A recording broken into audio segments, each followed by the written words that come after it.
Greetings from the Humans of Crypto family.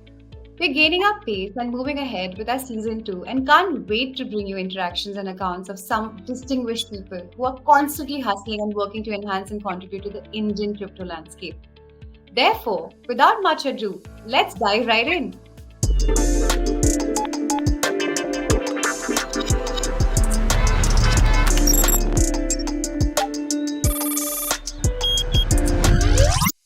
We have with us today Dr. Neha Rajpal and Dr. Aakash Rajpal, the crypto couple, who have excelled in the fields ranging from medicine, business, playback singing, and now cryptos. So let's get started with our very passionate and dynamic and esteemed guests for today. Before we begin, a little background about our guests. Apart from being a medical doctor herself, Dr. Neha is an accomplished playback singer who has won several accolades for her singing, including the prestigious Zee SaReGaMaPa 2004, Zee Gaurav Puraskar in 2008, and the Sanskriti Kala Darpan Award in 2018. She's also a film producer, NFT creator who already sold 7 of her NFT collection of devotional NFTs on the WazirX Marketplace. Dr. Aakash is also a medical doctor who is an executive vice president of Medikabazar, an alumnus of IIM Calcutta, former COO of Jaslok Hospital. He also boasts many accolades such as the AIIMS Innovation Award, among other awards.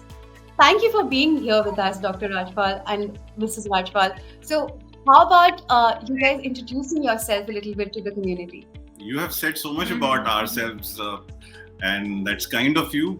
It always feels nice to hear good words and your efforts being recognized and acknowledged. We always try and be a little productive to the community as much as possible, and there's nothing much to add. You have said so much beautifully. We both are doctors and we feel very proud to be medicos, and somehow we always feel that there is much beyond what you have achieved in your degrees, and life is so much to do that whatever you do is not enough, and therefore we have always tried to pursue along with our profession our desire and passions. So I tried to indulge in IT because I was always an IT buff, and always keep on upskilling my skills, etc., which I feel always adds up, not just in my profession but always also enhances in my career. And crypto was one such passion I always felt since my Singularity University days, that I should have indulged into it much earlier. I feel it has much more brighter future. And Neha, of course, can... You have said many things about me. I'm a doctor by qualification, singer by profession, mother by passion, and wife by love. So I have many facets in my life. I've anchored about 6.5 years. I've anchored an Antakshari show on Doordarshan. So there are many things. I have only one motto in my life, that there are many opportunities which come your way. You have to just grab it, and once it comes your way, you have to make gold out of it. I would say you have to make crypto out of it now. Amazing. So moving on to the first segment of the show, which is about your journey. What do you most value in life?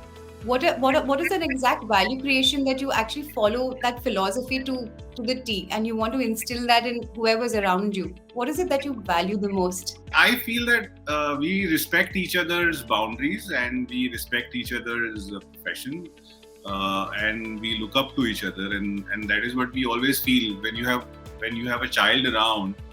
We also would want certain qualities inculcated in our children, which we don't force upon or consciously try and imbibe them into our values, but we try and do something not as parents but as individuals in front of the children, which we feel they will grasp in a positive sense. I'll give you a very small example. Aakash did his online during lockdown. He did IIM का course कर लिया उन्होंने कोई, and I did a trading technical analysis and option trading course. So that set an example to her that online, this is not our age to study and take a degree or anything like that. It is an extra skill set to be adopted. So we set an example to her that if you have a free time, you have to constructively occupy yourself in getting some skill set in your mind, because mind is endless and mind should not stop anywhere. It should go on and on and on to acquire more and more knowledge and more skill. So we set an example. So that is our value. If you want your kid to take it, you have to show an example towards. Our value system is such that something which our children can imbibe, and we probably are a positive influence. Now moving on, when was the first time did you hear about crypto? I had won a scholarship to Singularity University. NASA. It is at the NASA AIIMS campus in Silicon Valley, and I was lucky to have been selected for that program, because at that time I founded a company called EcoHealth, which was an ASCOM 50 emerge company. I got featured in the CNBC Young Turks. I got featured in the Entrepreneur magazine, and probably that got me noticed, and I got that scholarship. And I think that was the most exciting period of my life, and that is where blockchain was being discussed. This was way back in 2012. Okay. Wow.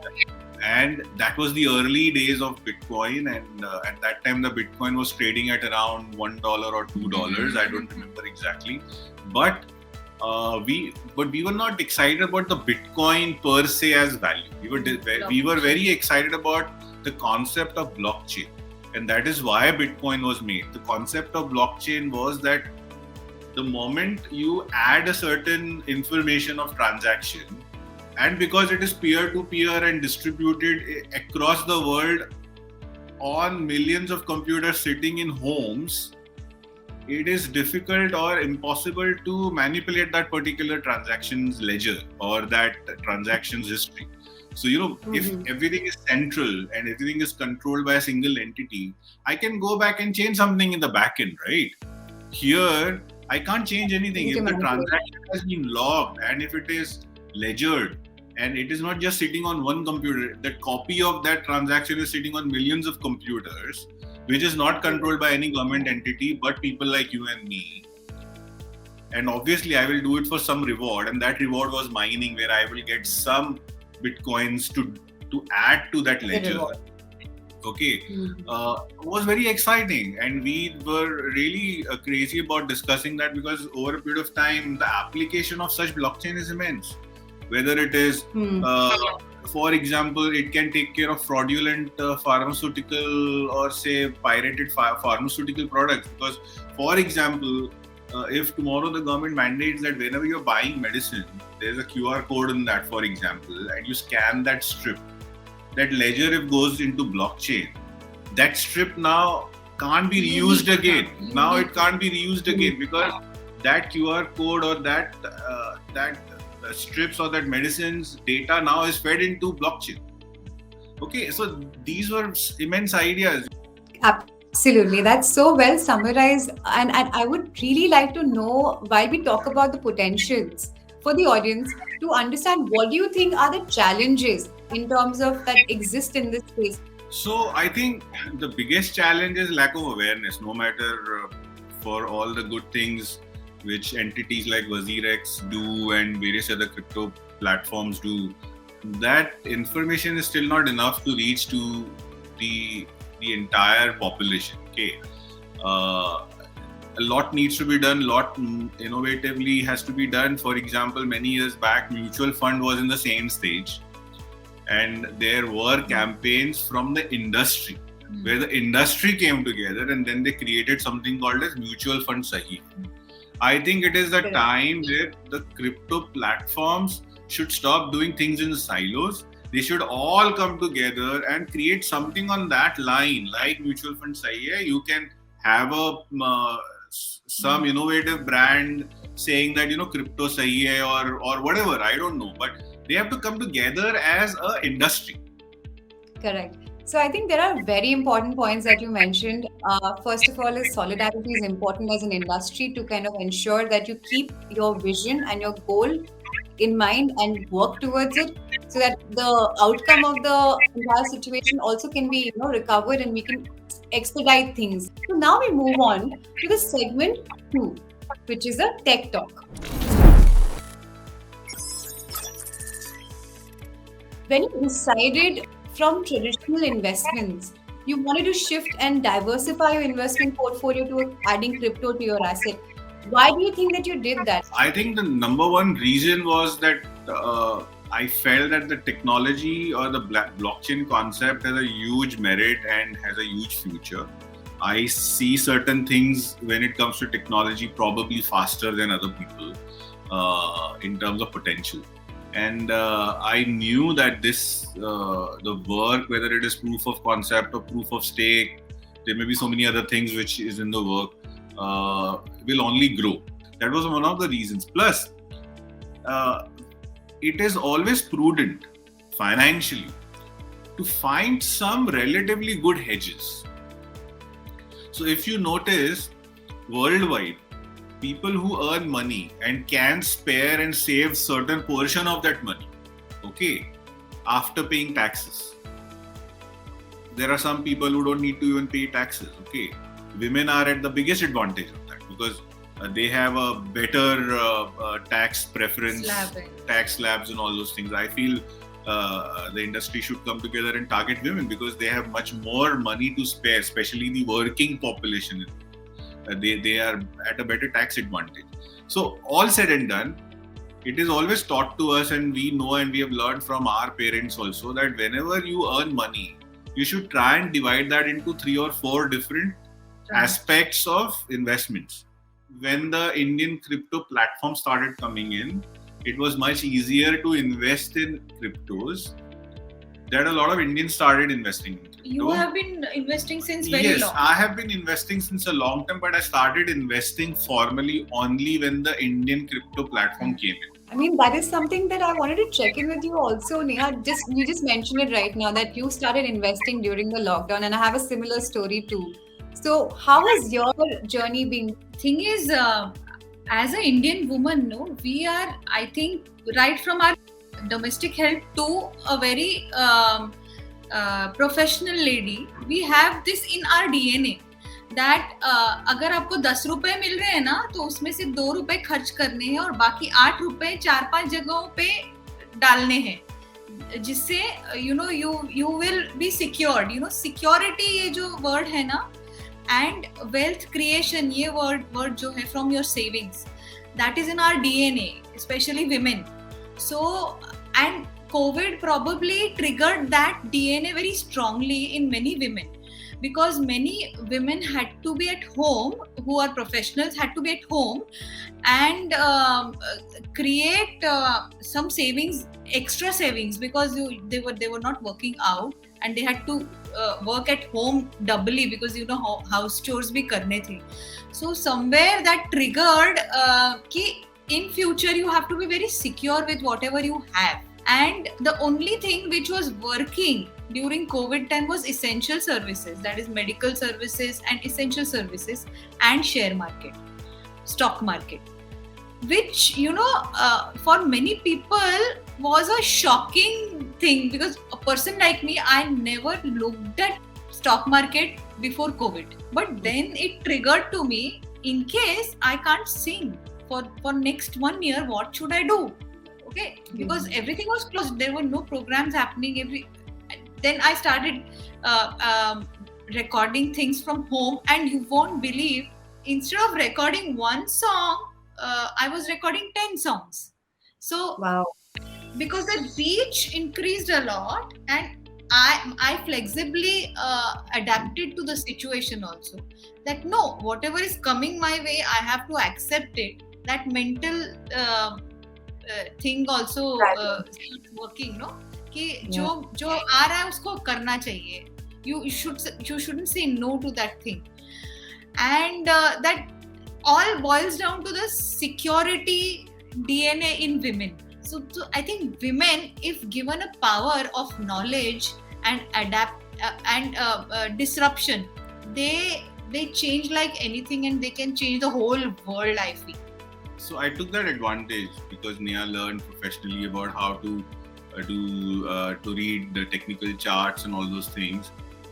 Actually, I gave all my entire crypto portfolio to her. So she started monitoring that, and actually that helped me better because she gave me levels when to enter, which ones to hold for a long time, which ones to exit occasionally. And she actually started doing that, and it actually helped me. So now my entire investment portfolio is handled by her. Beautiful to hear this story, and it's so, I mean, it sounds also like, with every challenges that you came across, you found certain way of, finding your own tune to the problem, and then, Yeah. Coming together and collaborating with each other and then Yes. working alongside, which is Yeah. beautiful, beautiful. So then the next question, Idly, I wanted to ask, is there another way to kind of look at how blockchain and crypto can also influence the healthcare sector and revive it further? So there is a lot of work which is already going on in blockchain, but the unfortunate part about blockchain, the biggest fundamental definition is that it has to be a decentralized peer-to-peer kind of a thing. Okay. Mm-hmm. When it comes to patient records, these are very highly sensitive information. Okay. Mm-hmm. That means we'll have to find a way, we have to create some kind of a standard, we'll have to create some kind of an industry-wide acknowledgement of the problem, where how and where these blockchain aspects should be used in healthcare. So I think the biggest start point where blockchain can be used is the example which I gave in the beginning of how we can use the blockchain in pharmaceutical industry to prevent piracy or say duplicate content of some popular brands, etc. So that each and every usage or transaction of those strips of medicines, etc., are recorded so that people are feeling safe when they're consuming those products. So the last question in this segment would be a little bit on the NFT sector. I know that you guys both dabbled into it, and you were the first ones to even drop India's first devotional NFTs on the WazirX Marketplace. 7 out of them are already sold and collected. But given that your experience, how do you think this landscape is shaping up for creators and collectors, and what do you envision for this sector? NFT has been some other journey altogether as an artist for me. I never imagined that I would create an NFT, because see, I have come from an era where there was live music recording, where you sang the whole song with the whole orchestra together. Then I saw another era where there were punches happening. एक word भी आप punch करके गा सकते हो. You can auto-tune the song. And now this. So I've seen all the eras, and I've seen all the pros and cons of both eras, all the eras. And now this new era of NFT, as an artist, you create a song and that is sold on a platform where a third person is taking it, and then it again gets sold off in the secondary market with a unique code, and you get a commission out of it, which is like amazing. One unique thing which you create is circulated amongst collectors. This concept itself blew my mind. I thought, what is this? So when once Aakash told me this has to be done, and you have to take this opportunity and do it. So I thought I just browsed what is happening exactly in NFT space.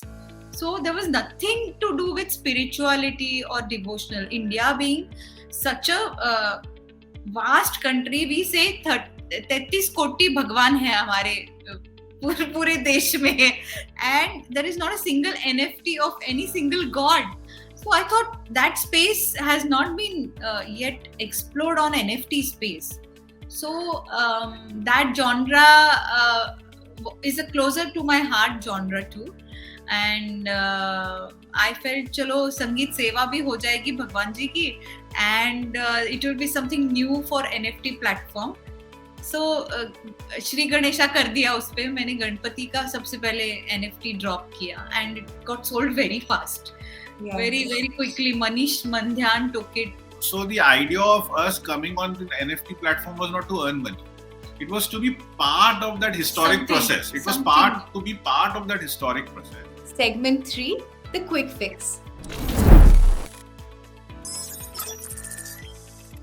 So if you want to make an NFT right now, what would be the first thought that comes into your mind? Like it's just like a thought process that what is that one NFT that you would want to come up with right now? Any ideas?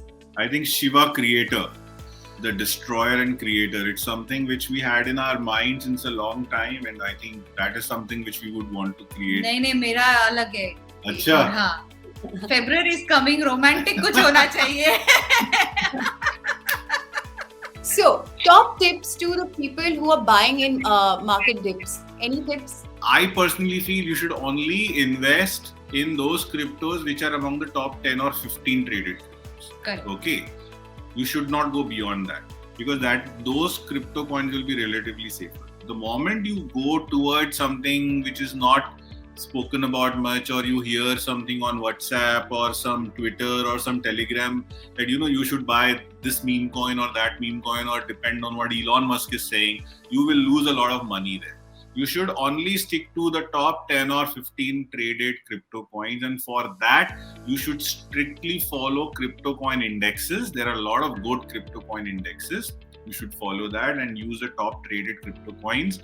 And like Neha said, strictly do crypto technical charting, which will give you a lot of levels, your resistance levels, your support levels, your historic levels, and all such things, based on which you can enter a trade in a very informed decision. You can stay in a trade with an informed background, and you can exit a trade based on your technical chart. I think that was a beautiful, beautiful session. Thank you so much, Dr. Rajpal, Dr. Neha. I think this session was really informative, eye-opening, and also shared a lot of insights as Indian families that we all go through, and the kind of value system that we all, kind of follow in general, just to have a peace of mind while you're also excelling whatever you're more passionate about. And this episode, I think, talked about what a partnership looks like in real life. Mm-hmm. And that's a brilliant way to start the year to know these sort of stories, and we're so happy that we could share this today. Thank you. And we request the audience to ensure that if you have any questions, please hit it up on our YouTube comment section, on our Twitter page, and we'll be happy to answer all your questions. Thank you so much for listening in, and stay tuned for our next episode.